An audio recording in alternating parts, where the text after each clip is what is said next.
sometimes I get a little bit predatorial when it comes to finding speakers for us on a Tuesday morning.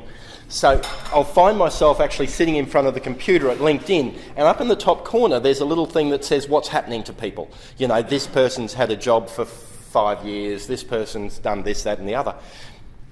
And Carolyn showed up, and I thought, actually an attractive blonde, I might have a look at that. So I clicked on her link. I'm sorry, that's terrible of me, but it's true. And I went to have a look at what she does.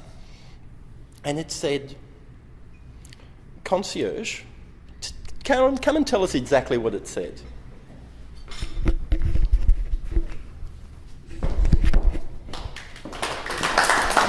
Have a Now, what does it say? It says personal concierge and lifestyle manager.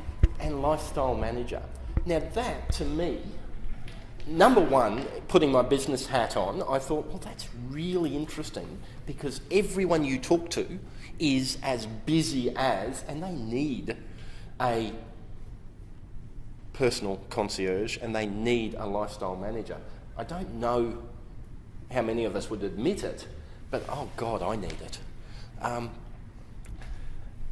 What made you decide that this was the way to go? Well, like you said, busy's the new black. Everyone's busy. And I was looking for a change, probably, well, TimeMade's been going for 6 years, so maybe 7, 8 years ago. And it fell into the skill set that I already had. My sister actually ran into a concierge in Brisbane, and because she's got a business down there, and she said, getting all this work referred to me from this concierge. And I said, what's that? So I went down and checked her out, met with the lady. She offered me a job in Toowoomba to expand her business, but why expand somebody else's business when you could start your own? Okay, so let's first say slowly, the name of your business is TimeMade. TimeMade. Interesting, yeah. Okay. And explain to us exactly what a personal concierge is. Basically, it's anybody who doesn't have the time, energy or inclination to do something, well then they'll contact me and I could either do it or organise for it to be done. Okay. So it's an outsourcing business. So when we say organise to do it, give me a for instance. What sort of do-its are we talking about? We're talking about waiting for organising quotes for the concreting, waiting for the Telstra guy to come. Because my business falls into 3 categories really. One's lifestyle management, and that's working with busy professionals who don't have the time or energy to get things done. So that's taking the shoes down to get them repaired, that's dropping off the dry cleaning, organising cleaners, just working basically with people in their homes to set up systems that are going to work for them and get things done. To set up systems? Yeah.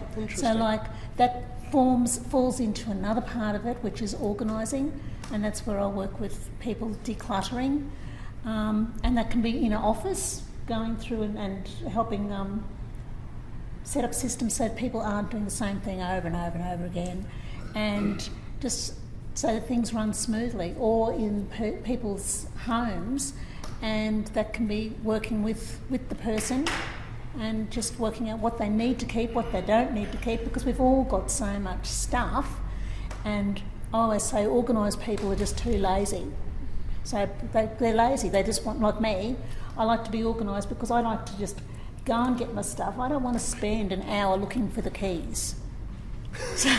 So it's just being organised, so helping people move to that space. Okay, so when you say organised people are lazy, you mean lazy for stuff that they don't see as important, or...? No, just it's important to have systems in place and so that things run smoothly. So you just save yourself so much time if you're organised. Okay. So I always say that organised people are too lazy to look for stuff. So because their life just runs so much smoother. So you get up, you get moving, your business runs smoother because you've got the systems in place for everything to go smoothly. Okay. Give us a for instance. Tell us something you've done that's made that change. Okay. I work a lot with, more and more these days, with hoarders. So I'm working with people that have, it's a mental health disability, and they have lots of trouble with stuff. So being able to, like I worked with a woman yesterday, and she said to me, oh, it's not unlikely for me to put things down, and she's a hoarder, come a long way, put things down and not find them again for years. So, and it's being able to help her to move from a place where you couldn't walk in the house. There were goat tracks through the property, to actually walk in, and she's got space on a floor. So, like, you know, to walk in a kitchen yesterday and say, wow, you've done really well keeping on top of this. So being able to help them, you know, so she's not living in that level of frustration and overwhelm all the time. So that's one part of my business. Okay. Tell me the part of your business that gives you the biggest thrill. I love it all. Oh, not a good enough answer. Pick one. Yeah, no, I love it all. Well, it depends. It can be pretty frenetic at times, like Christmas time, doing Christmas shopping for people. So that's with the lifestyle management stuff. I think it's the organising. It's the working with the hoarders, the helping people get organised. So it's really difficult because my day can be as different as, you know, well, night and day. Mm-hmm. So it depends on what I'm doing. Okay. So I just love it. Just love it. Okay. Okay. Well, talk to us about that. Talk to us about one of your typical days. My typical day. Okay. Well, like today. One of them. I know they're different today as tonight. Yep. But today I'll be here. I'm working with a gentleman who was referred to me from a social worker in hospital. He'd had a fall and no family, no one around, so was moving into a nursing home. But he had 35 years living in his property here in Toowoomba. So we've decluttered that, got it all empty. He's moved from hospital to the nursing home. Getting Telstra connected for him at the nursing home. I don't know if anyone's got any contacts in Telstra, but they're the bane of my existence. They're not fun. Oh, they're hopeless, but that's another story. So getting his... Okay, I'll get his number off you. So, but just getting his house ready for sale. So his property was listed not Saturday gone, the one before. Contract was signed last week. So this week today I've got to go and see him, organise, because we've left the property fully with all furniture in it. So looking at somebody to buy the furniture if they're interested. Otherwise it'd be donations to charities. So just moving it on. So because he's got no family, he's got no one around, so he's not physically well enough to be able to do it himself. So he needs a hand. Okay. So that was. So I'll see him, get that organised. Then I'm working with another hoarder this afternoon. She's different in that she has a intellectual disability. So you need to work differently with her as I would to the person that I was working with yesterday. So it's just slower. So. Okay. This is not the type of business that most people would think of, and which is what made it stand out to me. How long have you now been? You said 6 years. Been operating for 6 years. Has it been tough? First couple of years was really tough. So, but I was also working elsewhere, so I had a foot in both camps because you need to have the income coming in. So, but then a few years ago now, I lose track of time. Time made, and I've lost track of time. I left that and left the job that I had and just am focusing on time made. So, and it's fallen into 3 streams really by itself, but I suppose it's based on what my skill set is. So I've got the lifestyle management, the organising and decluttering, and small business support, which is along the lines of, there's some great practitioners out there. I work with a web guy, and he's got some fantastic designers and, analysts, but they don't have anybody to make sure that the bookwork is sent off to the bookkeeper. So it's that kind of small business support, as well as social media support and training. So lots of businesses know they need to be out there and need to have a presence on social media. Some just want me to come and teach their staff how to do it or teach themselves. Others just want me to set it up and go away, which is fine. And others know they want to have a presence and need to have a presence, and so they'll just outsource it to me and I'll do the lot. Okay. So you're a little bit of a social media guru as well? Yeah. So what would you say is the main thing you help small business do? Because, well, we're sitting in a room of small business people here. Yeah. The majority of work I do with small business is social media management and strategy.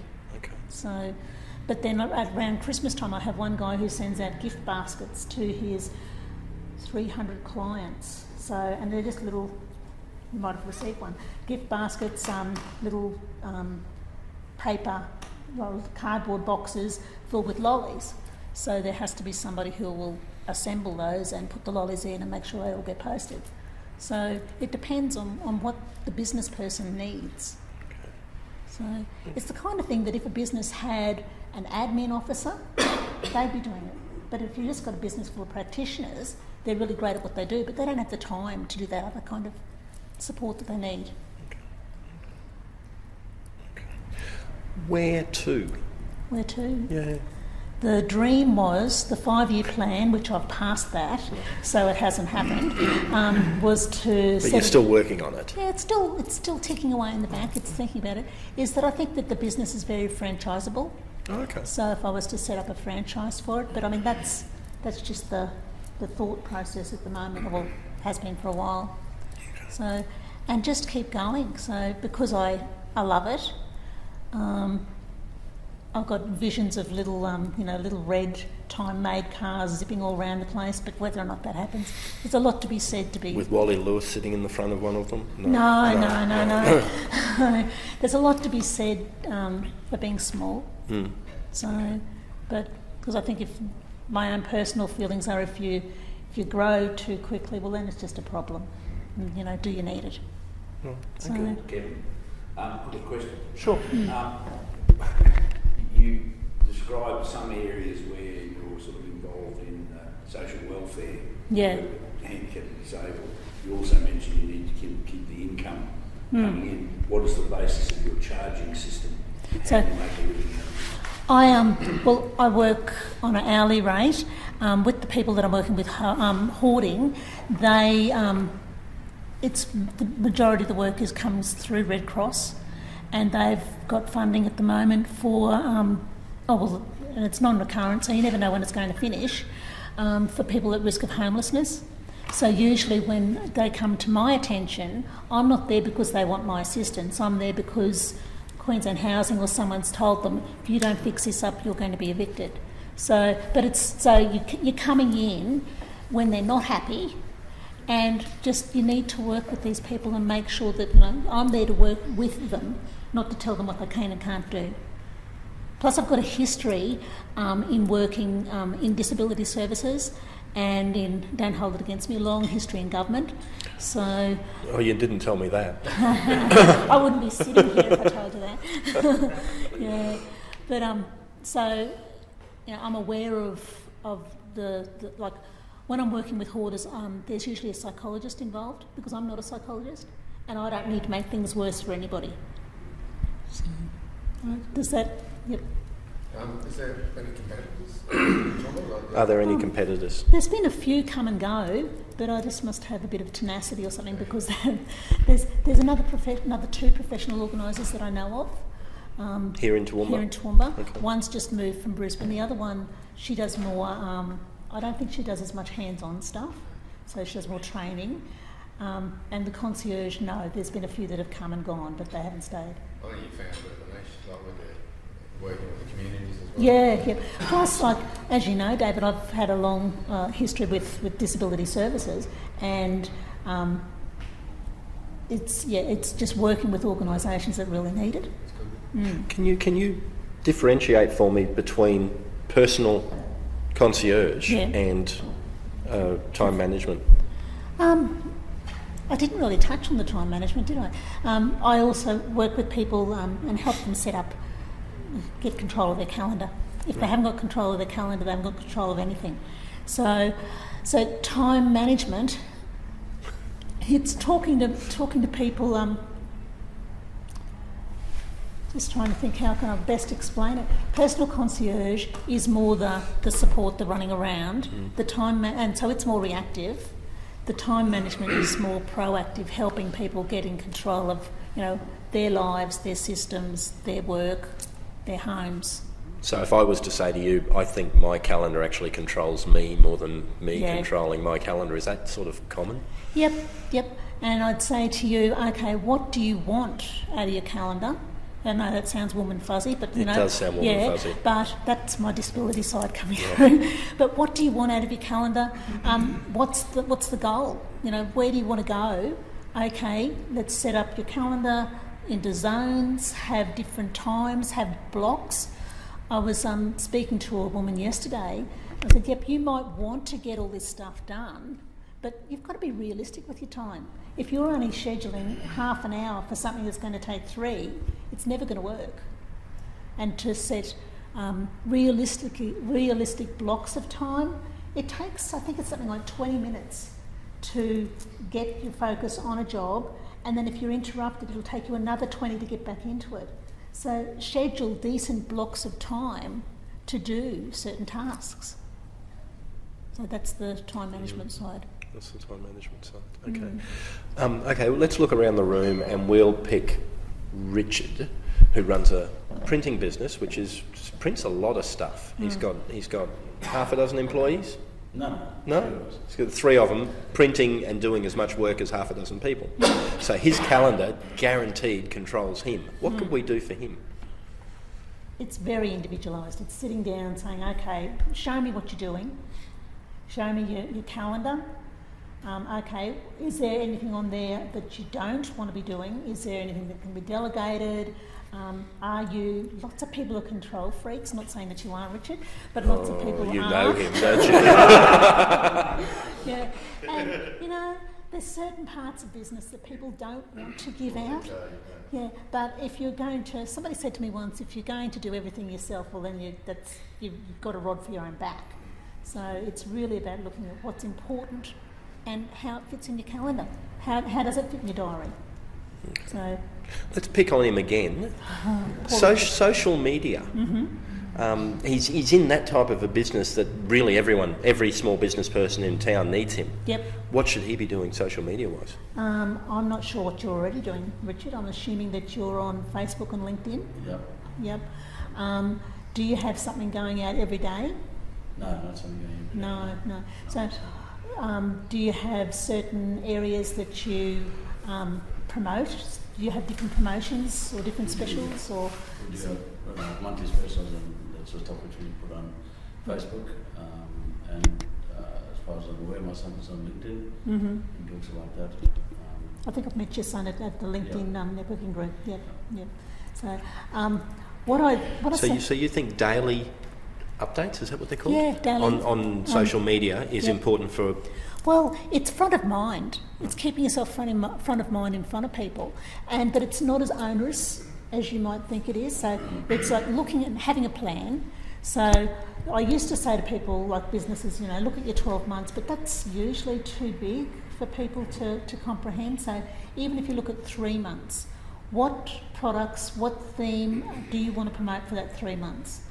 Then breaking it down further and saying, okay, for this week, you can schedule your Facebook posts. So even if you scheduled a Facebook post Monday to Friday and did nothing else, you've got consistency. You've got something happening that's going to go out to your followers. So, and it's knowing, like, I don't know if you've spoken to Brendan Golby. Yep. It's knowing your audience. So like LinkedIn is very much like the white paper, very business-like information, and Facebook is more like it's like a conversation. It's not as much as Twitter, which is the real conversation.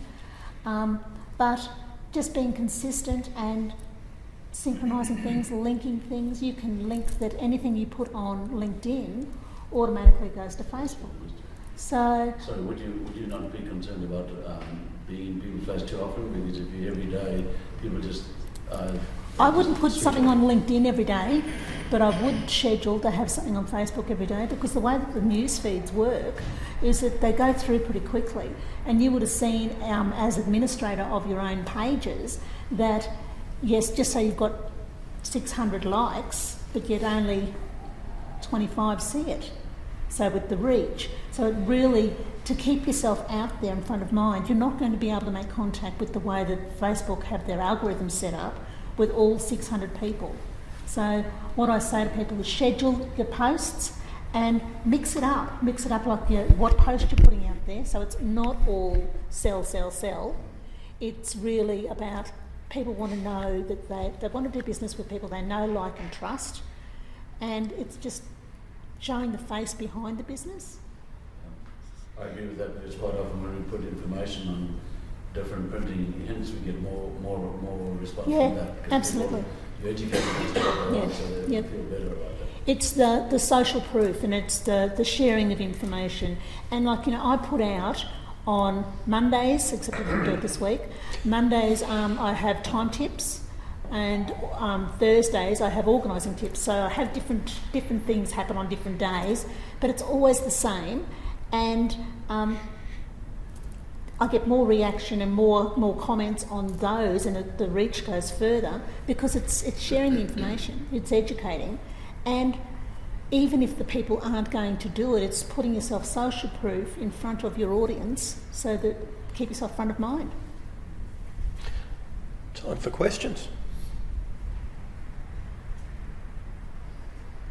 I've stunned them. You've stunned them.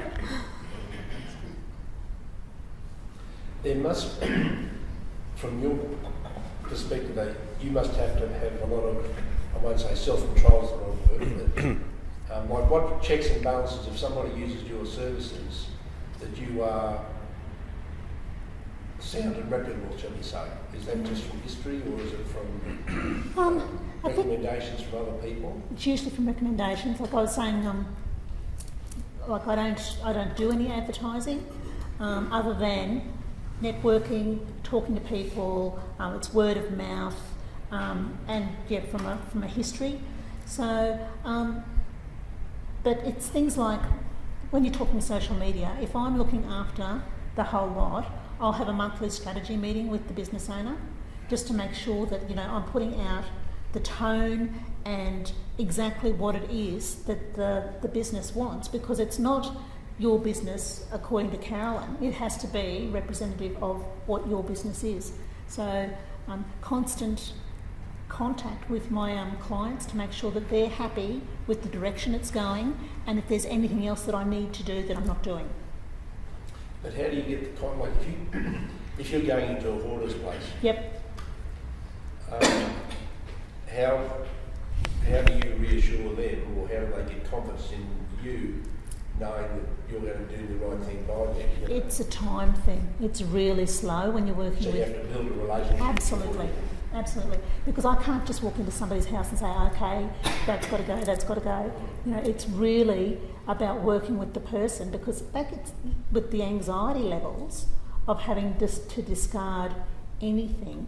Plus, lots of people really want to do the right thing and really want to help others. So like I make regular donations with things from the hoarders places to Manor House, which is an organisation that works with people that have escaped, women and children that have escaped domestic violence. So it's actually like, working with the charity of their choice, but because people want to be able to help. And with this one hoarder, she's given so much stuff to Manor House because she's helping somebody else. There's another woman who gave so much stuff to Eva's Place because she had so many boxes of babies' clothes. And Eva's Place is an organisation that works with young pregnant women when they first had their babies. So it's about whatever is, you get to know the individual and working with whatever is important to them. Okay. Well, we might pull it up there, but before we do, is there a word of wisdom that you wanted to share with us today that I haven't asked you a question about? You should ask me that question before I came. Yeah, that's words. Not really. So it's just I mean, people look at whatever the situation is that they're involved in, and it can just be so overwhelming. Take a step back, have a think about what it is that you want to get either from your lifestyle, your business, whatever, your family, whatever it is, and schedule and do what's important, and just one step at a time. It might take a long time, but you'll get there. I'd like to say thank you.